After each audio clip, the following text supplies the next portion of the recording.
عليكم ورحمة الله وبركاته. أعزائي المتابعين، جينا لكم بفيديو جديد ومعلومة جديدة النهاردة.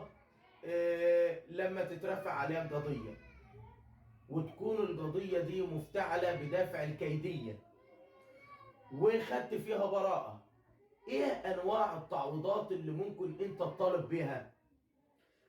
في تعويض منعك من السفر، لأن أثناء القضية دي أنت ما كانش ينفع تسافر أو ما تقدرش تسافر.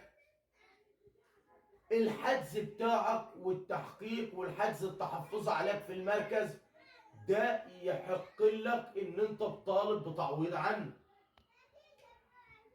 ايقاف التعامل معاك والضرر المعنوي اللي بيصيبك، خصوصا لو انت راجل مثلا موظف او انك انت راجل مثلا يعني ليك وضع معين، فبالنسبه للقضيه دي شهرت بيك، بيحق لك ان انت تطالب بتعويض عنها.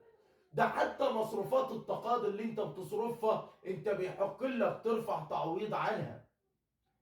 فانت طول ما ان حد اشتكاك بدون وجه حق وانت ربنا كرمك، بتقدر انت ترجع عليها بتعويض على الضرر اللي لحق بيك من جانب القضية اللي هو عملها ليك. عشان كده بقول لك ان ما كنتش على حق ما تشتكيش حد، عشان ما تدخلش نفسك في دايرة ممكن يتقلب السحر فيها على الساحر. انتظروني في فيديو جديد ومعلومة جديدة.